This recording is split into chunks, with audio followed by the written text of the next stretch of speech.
ನಮಸ್ಕಾರ, ನೀವು ನೋಡ್ತಾ ಇದ್ದೀರಾ ರಿಪಬ್ಲಿಕ್ ಕನ್ನಡ. ನಾನು ಶ್ರುತಿ.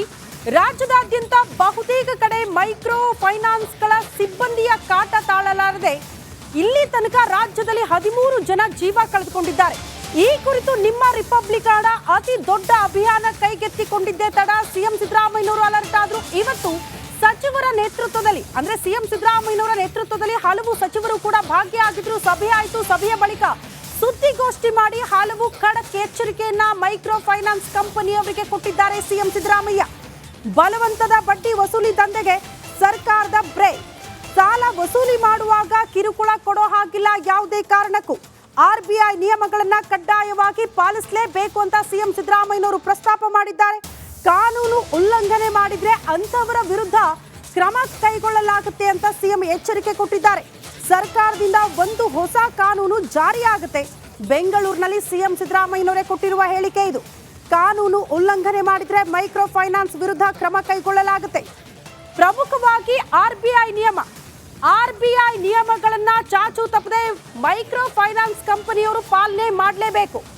ರಾತ್ರೋರಾತ್ರಿ ಮನೆ ನುಗ್ಗಿ ಸಾಲ ವಾಪಸಾತಿಗೆ ಪೀಡಿಸ್ತಿರಲ್ಲ, ಹಾಗೆ ಮಾಡೋ ಹಾಗಿಲ್ಲ. ಸಂಜೆ 5 ಗಂಟೆ ಬಳಿಕ ಎಲ್ಲೂ ಕೂಡ ಸಾಲ ವಾಪಸಾತಿಗೆ ಕಿರುಕುಳ ಕೊಡೋ ಹಾಗಿಲ್ಲ ಅನ್ನುವಂತಹ ವಿಚಾರವನ್ನ ಪ್ರಸ್ತಾಪ ಮಾಡಿದ್ದಾರೆ.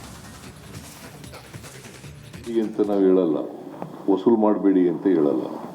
ಆದರೆ ವಸೂಲು ಮಾಡುವಾಗ ಕಿರುಕುಳ ಕೊಡಬಾರ್ದು, ಯಾರಿಗೂ ಎರಾಶ್ ಮಾಡಬಾರ್ದು.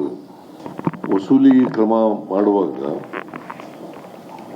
ರಿಸರ್ವ್ ಬ್ಯಾಂಕ್ನ ನಿಯಮಗಳನ್ನು ಪಾಲನೆ ಮಾಡಬೇಕು. ಕಾನೂನು ಏನು ಹೇಳ್ತದೆ ಅದಕ್ಕಿಂತ ಹೆಚ್ಚಾಗಿ ಬಡ್ಡಿಯನ್ನು ವಸೂಲು ಮಾಡಬಾರ್ದು. ಆಮೇಲೆ 5 ಗಂಟೆ ನಂತರ ವಸೂಲಿಗೆ ಹೋಗಬಾರ್ದು. ಆಮೇಲೆ ಔಟ್ಸೋರ್ಸಿಂಗ್ ಮಾಡಿ ವಸೂಲು ಮಾಡ್ತಕ್ಕಂಥ ಕ್ರಮವನ್ನು ವಿರೋಧ ಮಾಡಿದ್ದೀವಿ. ಅದನ್ನು ಮಾಡಬಾರ್ದು. ಔಟ್ಸೋರ್ಸಿಂಗ್ ಏನು ಮಾಡ್ತಾರೆ, ಈಗ ಔಟ್ಸೋರ್ಸಿಂಗ್ ಕೊಟ್ಬಿಡೋದು ವಸೂಲಿಗೆ. ಗೂಂಡಾಗಳನ್ನು ಬಳಕೆ ಮಾಡೋದು, ರೌಡಿಗಳನ್ನು ಬಳಕೆ ಮಾಡೋದು, ಅದನ್ನು ಮಾಡಬಾರ್ದು.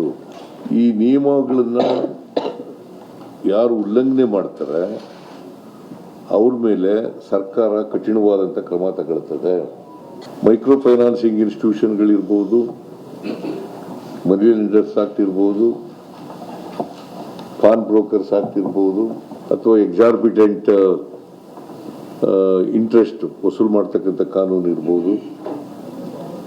ಈ ಕಾನೂನುಗಳನ್ನು ಉಲ್ಲಂಘನೆ ಮಾಡಿದ್ರೆ ನಾವು ಮುಲಾಜಿಲ್ದೇನೆ ಅವ್ರ ಮೇಲೆ ಕ್ರಮ ತಗೊಳ್ತೀವಿ. ಮೈಕ್ರೋ ಫೈನಾನ್ಸಿಂಗ್ ಇನ್ಸ್ಟಿಟ್ಯೂಷನ್ಗಳಿರ್ಬೋದು, ಮನಿ ಲೆಂಡರ್ಸ್ ಆಗ್ತಿರ್ಬೋದು, ಪಾನ್ ಬ್ರೋಕರ್ಸ್ ಆಗ್ತಿರ್ಬೋದು, ಅಥವಾ ಎಕ್ಸಾರ್ಬಿಟೆಂಟ್ ಇಂಟ್ರೆಸ್ಟ್ ವಸೂಲು ಮಾಡ್ತಕ್ಕಂಥ ಕಾನೂನು ಇರ್ಬೋದು. ಈ ಕಾನೂನುಗಳನ್ನು ಉಲ್ಲಂಘನೆ ಮಾಡಿದ್ರೆ ನಾವು ಮುಲಾಜಿಲ್ದೇನೆ ಅವ್ರ ಮೇಲೆ ಕ್ರಮ ತಗೊಳ್ತೀವಿ. ಈ ಮನಿ ಲೆಂಡಿಂಗು ಕಾನೂನುಗಳಿದಾವಲ್ಲ ಇವತ್ತು ನಮ್ಮ ರಾಜ್ಯದಲ್ಲಿ. ನಮಸ್ಕಾರ, ನೀವು ನೋಡ್ತಾ ಇದ್ದೀರಾ ರಿಪಬ್ಲಿಕ್ ಕನ್ನಡ. ನಾನು ಶ್ರುತಿ. ರಾಜ್ಯದಾದ್ಯಂತ ಬಹುತೇಕ ಕಡೆ ಮೈಕ್ರೋ ಫೈನಾನ್ಸ್ಗಳ ಸಿಬ್ಬಂದಿಯ ಕಾಟ ತಾಳಲಾರದೆ ಇಲ್ಲಿ ತನಕ ರಾಜ್ಯದಲ್ಲಿ 13 ಜನ ಜೀವ ಕಳೆದುಕೊಂಡಿದ್ದಾರೆ. ಈ ಕುರಿತು ನಿಮ್ಮ ರಿಪಬ್ಲಿಕ್ ಕನ್ನಡ ಅತಿ ದೊಡ್ಡ ಅಭಿಯಾನ ಕೈಗೆತ್ತಿಕೊಂಡಿದ್ದೇ ತಡ ಸಿಎಂ ಸಿದ್ದರಾಮಯ್ಯನವರು ಅಲರ್ಟ್ ಆದ್ರು. ಇವತ್ತು ಸಚಿವರ ನೇತೃತ್ವದಲ್ಲಿ ಅಂದ್ರೆ ಸಿಎಂ ಸಿದ್ದರಾಮಯ್ಯನವರ ನೇತೃತ್ವದಲ್ಲಿ ಹಲವು ಸಚಿವರು ಕೂಡ ಭಾಗಿಯಾಗಿದ್ರು. ಸಭೆ ಆಯಿತು. ಸಭೆಯ ಬಳಿಕ ಸುದ್ದಿಗೋಷ್ಠಿ ಮಾಡಿ ಹಲವು ಖಡಕ್ ಎಚ್ಚರಿಕೆಯನ್ನ ಮೈಕ್ರೋ ಫೈನಾನ್ಸ್ ಕಂಪನಿಯವರಿಗೆ ಕೊಟ್ಟಿದ್ದಾರೆ ಸಿಎಂ ಸಿದ್ದರಾಮಯ್ಯ. ಬಲವಂತದ ಬಡ್ಡಿ ವಸೂಲಿ ದಂಧೆಗೆ ಸರ್ಕಾರದ ಬ್ರೇಕ್. ಸಾಲ ವಸೂಲಿ ಮಾಡುವಾಗ ಕಿರುಕುಳ ಕೊಡೋ ಹಾಗಿಲ್ಲ ಯಾವುದೇ ಕಾರಣಕ್ಕೂ. ಆರ್ಬಿಐ ನಿಯಮಗಳನ್ನ ಕಡ್ಡಾಯವಾಗಿ ಪಾಲಿಸಲೇಬೇಕು ಅಂತ ಸಿಎಂ ಸಿದ್ದರಾಮಯ್ಯನವರು ಪ್ರಸ್ತಾಪ ಮಾಡಿದ್ದಾರೆ. ಕಾನೂನು ಉಲ್ಲಂಘನೆ ಮಾಡಿದ್ರೆ ಅಂತವರ ವಿರುದ್ಧ ಕ್ರಮ ಕೈಗೊಳ್ಳಲಾಗುತ್ತೆ ಅಂತ ಸಿಎಂ ಎಚ್ಚರಿಕೆ ಕೊಟ್ಟಿದ್ದಾರೆ. ಸರ್ಕಾರದಿಂದ ಒಂದು ಹೊಸ ಕಾನೂನು ಜಾರಿಯಾಗುತ್ತೆ. ಬೆಂಗಳೂರಿನಲ್ಲಿ ಸಿಎಂ ಸಿದ್ದರಾಮಯ್ಯನವರೇ ಕೊಟ್ಟಿರುವ ಹೇಳಿಕೆ ಇದು. ಕಾನೂನು ಉಲ್ಲಂಘನೆ ಮಾಡಿದ್ರೆ ಮೈಕ್ರೋ ಫೈನಾನ್ಸ್ ವಿರುದ್ಧ ಕ್ರಮ ಕೈಗೊಳ್ಳಲಾಗುತ್ತೆ.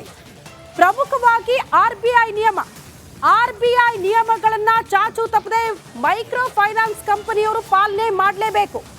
ರಾತ್ರೋರಾತ್ರಿ ಮನೆ ನುಗ್ಗಿ ಸಾಲ ವಾಪಸಾತಿಗೆ ಪೀಡಿಸ್ತಿರಲ್ಲ, ಹಾಗೆ ಮಾಡೋ ಹಾಗಿಲ್ಲ. ಸಂಜೆ 5 ಗಂಟೆ ಬಳಿಕ ಎಲ್ಲೂ ಕೂಡ ಸಾಲ ವಾಪಸಾತಿಗೆ ಕಿರುಕುಳ ಕೊಡೋ ಹಾಗಿಲ್ಲ ಅನ್ನುವಂತಹ ವಿಚಾರವನ್ನ ಪ್ರಸ್ತಾಪ ಮಾಡಿದ್ದಾರೆ. ಅಂತ ನಾವು ಹೇಳಲ್ಲ, ವಸೂಲು ಮಾಡಬೇಡಿ ಅಂತ ಹೇಳಲ್ಲ. ಆದರೆ ವಸೂಲು ಮಾಡುವಾಗ ಕಿರುಕುಳ ಕೊಡಬಾರ್ದು, ಯಾರಿಗೂ ಎರಾಶ್ ಮಾಡಬಾರ್ದು. ವಸೂಲಿ ಕ್ರಮ ಮಾಡುವಾಗ ರಿಸರ್ವ್ ಬ್ಯಾಂಕ್ನ ನಿಯಮಗಳನ್ನು ಪಾಲನೆ ಮಾಡಬೇಕು.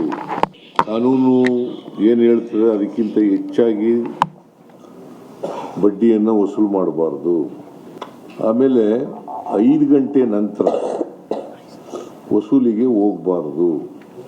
ಆಮೇಲೆ ಔಟ್ಸೋರ್ಸಿಂಗ್ ಮಾಡಿ ವಸೂಲು ಮಾಡ್ತಕ್ಕಂಥ ಕ್ರಮವನ್ನು ವಿರೋಧ ಮಾಡಿದ್ದೀವಿ. ಅದನ್ನು ಮಾಡಬಾರ್ದು. ಔಟ್ಸೋರ್ಸಿಂಗ್ ಏನು ಮಾಡ್ತಾರೆ, ಈಗ ಔಟ್ಸೋರ್ಸಿಂಗ್ ಕೊಟ್ಬಿಡೋದು ವಸೂಲಿಗೆ, ಗೂಂಡಾಗಳನ್ನು ಬಳಕೆ ಮಾಡೋದು, ರೌಡಿಗಳನ್ನು ಬಳಕೆ ಮಾಡೋದು, ಅದನ್ನು ಮಾಡಬಾರ್ದು.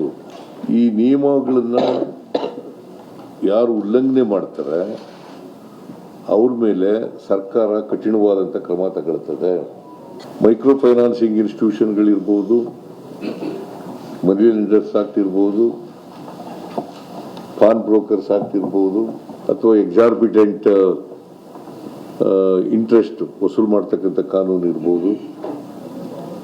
ಈ ಕಾನೂನುಗಳನ್ನು ಉಲ್ಲಂಘನೆ ಮಾಡಿದ್ರೆ ನಾವು ಮುಲಾಜಿಲ್ದೇನೆ ಅವ್ರ ಮೇಲೆ ಕ್ರಮ ತಗೊಳ್ತೀವಿ. ಮೈಕ್ರೋ ಫೈನಾನ್ಸಿಂಗ್ ಇನ್ಸ್ಟಿಟ್ಯೂಷನ್ಗಳಿರ್ಬೋದು, ಮನಿ ಲೆಂಡರ್ಸ್ ಆಗ್ತಿರ್ಬೋದು, ಪಾನ್ ಬ್ರೋಕರ್ಸ್ ಆಗ್ತಿರ್ಬೋದು, ಅಥವಾ ಎಕ್ಸಾರ್ಬಿಟೆಂಟ್ ಇಂಟ್ರೆಸ್ಟ್ ವಸೂಲು ಮಾಡ್ತಕ್ಕಂಥ ಕಾನೂನು ಇರ್ಬೋದು.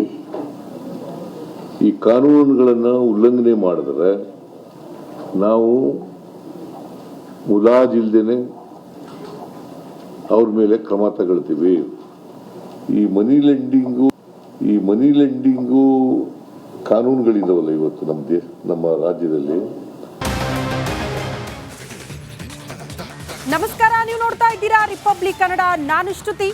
ರಾಜ್ಯದಾದ್ಯಂತ ಬಹುತೇಕ ಕಡೆ ಮೈಕ್ರೋ ಫೈನಾನ್ಸ್ಗಳ ಸಿಬ್ಬಂದಿಯ ಕಾಟ ತಾಳಲಾರದೆ ಇಲ್ಲಿ ತನಕ ರಾಜ್ಯದಲ್ಲಿ 13 ಜನ ಜೀವ ಕಳೆದುಕೊಂಡಿದ್ದಾರೆ. ಈ ಕುರಿತು ನಿಮ್ಮ ರಿಪಬ್ಲಿಕ್ ಕನ್ನಡ ಅತಿ ದೊಡ್ಡ ಅಭಿಯಾನ ಕೈಗೆತ್ತಿಕೊಂಡಿದ್ದೇ ತಡ ಸಿಎಂ ಸಿದ್ದರಾಮಯ್ಯನವರು ಅಲರ್ಟ್ ಆದ್ರು. ಇವತ್ತು ಸಚಿವರ ನೇತೃತ್ವದಲ್ಲಿ, ಅಂದ್ರೆ ಸಿಎಂ ಸಿದ್ದರಾಮಯ್ಯನವರ ನೇತೃತ್ವದಲ್ಲಿ ಹಲವು ಸಚಿವರು ಕೂಡ ಭಾಗಿಯಾಗಿದ್ರು. ಸಭೆ ಆಯಿತು. ಸಭೆಯ ಬಳಿಕ ಸುದ್ದಿಗೋಷ್ಠಿ ಮಾಡಿ ಹಲವು ಖಡಕ್ ಎಚ್ಚರಿಕೆಯನ್ನ ಮೈಕ್ರೋ ಫೈನಾನ್ಸ್ ಕಂಪನಿಯವರಿಗೆ ಕೊಟ್ಟಿದ್ದಾರೆ ಸಿಎಂ ಸಿದ್ದರಾಮಯ್ಯ. ಬಲವಂತದ ಬಡ್ಡಿ ವಸೂಲಿ ದಂಧೆಗೆ ಸರ್ಕಾರದ ಬ್ರೇಕ್. ಸಾಲ ವಸೂಲಿ ಮಾಡುವಾಗ ಕಿರುಕುಳ ಕೊಡೋ ಹಾಗಿಲ್ಲ ಯಾವುದೇ ಕಾರಣಕ್ಕೂ. RBI ನಿಯಮಗಳನ್ನ ಕಡ್ಡಾಯವಾಗಿ ಪಾಲಿಸಲೇಬೇಕು ಅಂತ ಸಿಎಂ ಸಿದ್ದರಾಮಯ್ಯನವರು ಪ್ರಸ್ತಾಪ ಮಾಡಿದ್ದಾರೆ. ಕಾನೂನು ಉಲ್ಲಂಘನೆ ಮಾಡಿದ್ರೆ ಅಂತವರ ವಿರುದ್ಧ ಕ್ರಮ ಕೈಗೊಳ್ಳಲಾಗುತ್ತೆ ಅಂತ ಸಿಎಂ ಎಚ್ಚರಿಕೆ ಕೊಟ್ಟಿದ್ದಾರೆ. ಸರ್ಕಾರದಿಂದ ಒಂದು ಹೊಸ ಕಾನೂನು ಜಾರಿಯಾಗುತ್ತೆ. ಬೆಂಗಳೂರಿನಲ್ಲಿ ಸಿಎಂ ಸಿದ್ದರಾಮಯ್ಯನವರೇ ಕೊಟ್ಟಿರುವ ಹೇಳಿಕೆ ಇದು. ಕಾನೂನು ಉಲ್ಲಂಘನೆ ಮಾಡಿದ್ರೆ ಮೈಕ್ರೋ ಫೈನಾನ್ಸ್ ವಿರುದ್ಧ ಕ್ರಮ ಕೈಗೊಳ್ಳಲಾಗುತ್ತೆ. ಪ್ರಮುಖವಾಗಿ RBI ನಿಯಮಗಳನ್ನ ಚಾಚು ತಪ್ಪದೆ ಮೈಕ್ರೋ ಫೈನಾನ್ಸ್ ಕಂಪನಿಯವರು ಪಾಲನೆ ಮಾಡಲೇಬೇಕು. ರಾತ್ರೋರಾತ್ರಿ ಮನೆ ನುಗ್ಗಿ ಸಾಲ ವಾಪಸಾತಿಗೆ ಪೀಡಿಸ್ತಿರಲ್ಲ, ಹಾಗೆ ಮಾಡೋ ಹಾಗಿಲ್ಲ. ಸಂಜೆ 5 ಗಂಟೆ ಬಳಿಕ ಎಲ್ಲೂ ಕೂಡ ಸಾಲ ವಾಪಸಾತಿಗೆ ಕಿರುಕುಳ ಕೊಡೋ ಹಾಗಿಲ್ಲ ಅನ್ನುವಂತಹ ವಿಚಾರವನ್ನ ಪ್ರಸ್ತಾಪ ಮಾಡಿದ್ದಾರೆ. ಅಂತ ನಾವು ಹೇಳಲ್ಲ, ವಸೂಲು ಮಾಡಬೇಡಿ ಅಂತ ಹೇಳಲ್ಲ. ಆದರೆ ವಸೂಲು ಮಾಡುವಾಗ ಕಿರುಕುಳ ಕೊಡಬಾರ್ದು, ಯಾರಿಗೂ ಎರಾಶ್ ಮಾಡಬಾರ್ದು. ವಸೂಲಿ ಕ್ರಮ ಮಾಡುವಾಗ ರಿಸರ್ವ್ ಬ್ಯಾಂಕ್ನ ನಿಯಮಗಳನ್ನು ಪಾಲನೆ ಮಾಡಬೇಕು. ಕಾನೂನು ಏನು ಹೇಳ್ತದೆ ಅದಕ್ಕಿಂತ ಹೆಚ್ಚಾಗಿ ಬಡ್ಡಿಯನ್ನು ವಸೂಲು ಮಾಡಬಾರ್ದು. ಆಮೇಲೆ 5 ಗಂಟೆ ನಂತರ ವಸೂಲಿಗೆ ಹೋಗಬಾರ್ದು. ಆಮೇಲೆ ಔಟ್ಸೋರ್ಸಿಂಗ್ ಮಾಡಿ ವಸೂಲು ಮಾಡ್ತಕ್ಕಂಥ ಕ್ರಮವನ್ನು ವಿರೋಧ ಮಾಡಿದ್ದೀವಿ. ಅದನ್ನು ಮಾಡಬಾರ್ದು. ಔಟ್ಸೋರ್ಸಿಂಗ್ ಏನು ಮಾಡ್ತಾರೆ, ಈಗ ಔಟ್ಸೋರ್ಸಿಂಗ್ ಕೊಟ್ಬಿಡೋದು ವಸೂಲಿಗೆ, ಗೂಂಡಾಗಳನ್ನು ಬಳಕೆ ಮಾಡೋದು, ರೌಡಿಗಳನ್ನು ಬಳಕೆ ಮಾಡೋದು, ಅದನ್ನು ಮಾಡಬಾರ್ದು. ಈ ನಿಯಮಗಳನ್ನು ಯಾರು ಉಲ್ಲಂಘನೆ ಮಾಡ್ತಾರೆ ಅವ್ರ ಮೇಲೆ ಸರ್ಕಾರ ಕಠಿಣವಾದಂಥ ಕ್ರಮ ತಗೊಳ್ತದೆ.